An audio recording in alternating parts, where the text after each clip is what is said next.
Hate to break the news to you, but your favorite athlete has probably taken steroids.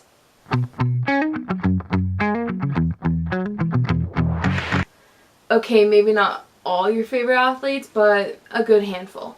The use of performance-enhancing drugs is a big issue in sports, with some of the biggest personnel accused of using.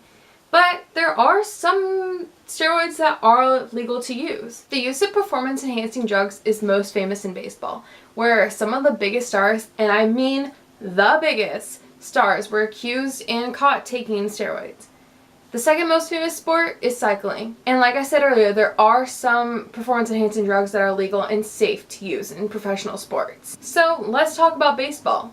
The use of steroids was thrown into the limelight in 2002 with the Balco scandal. A CNN article called Balco Fast Facts says that the company started being investigated for selling PEDs, performance-enhancing drugs, that were banned by professional sports. Probably the biggest person involved in the scandal was the San Francisco Giants left fielder Barry Bonds. The article also states that Bonds testified in court that he unknowingly took the steroids. He did admit to taking the drugs from the company, but he did not know they were steroids. He thought they were natural supplements. However, Barry Bonds isn't the only baseball player that has been accused of using performance-enhancing drugs. An article for thesportster.com written by Ian Stewart Palmer lists the top 15 baseball players that have used performance-enhancing drugs. I'm not going to bore you with all 15, but I will name some. Oakland A's slugger Jose Canseco was probably the most outspoken about his use of steroids. He was actually kind of proud of the fact that he used them, which is super strange. Like, why would you be proud of that? He even wrote a book about it where he outed his teammate Mark McGwire as a user also, but McGwire says that he used it for health reasons, so who knows. Cubs legend Sammy Sosa also used performance-enhancing drugs, and he shamed the Dominican Republic where he's from, which is kind of ironic, but that's a whole nother topic. The list goes on with people like David Ortiz, Ryan Braun, Roger Clemens, etc. But the biggest name on this list is Alex Rodriguez. Yeah, one of the best baseball players of our generation and the Yankee legend used performance-enhancing drugs and was suspended for a year because of it. Not only were all these players accused of using performance-enhancing drugs, they were also all known as sluggers, which means they hit a ton of home runs. Kind of weird, huh?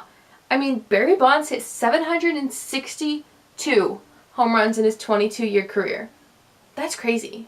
Now moving on from baseball, let's talk about cycling. And let's be real here, the only cyclist probably all of us could name is Lance Armstrong. And yeah, you guessed it, he was a user, and actually a pusher too.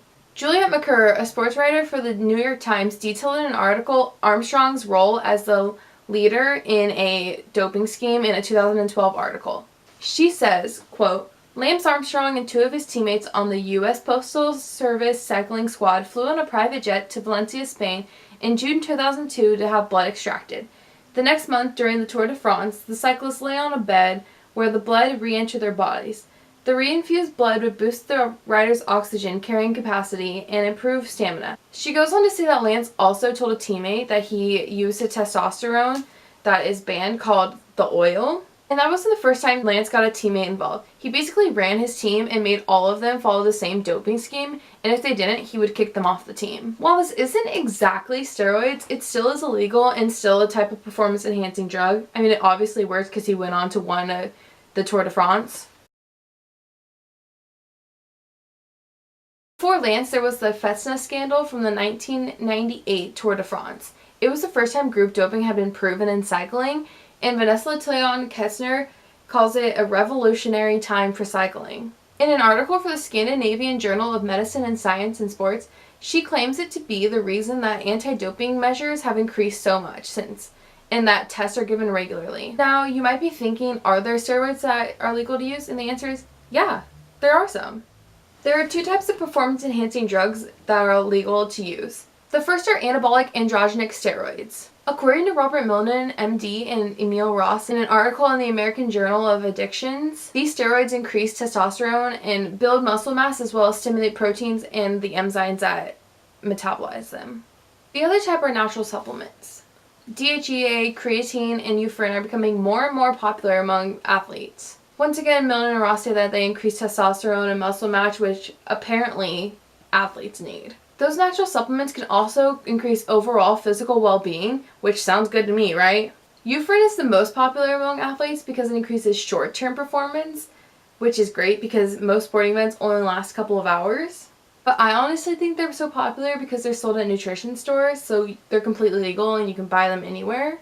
And hey, look, you too could be a professional athlete. I know most people hear steroids and think bodybuilders, which of course, but bodybuilders are kind of scary, and so now you can think of other things like baseball players and cyclists. But I don't want you to think that all steroids are bad, because they're not. There are those natural supplements and those anabolic androgenic steroids that are completely fine to use if you use them in the right capacities. Alright, that's it for today, guys. Thanks for watching. I hope you learned a lot, and I'll see you next time. Oh, and Barry says bye.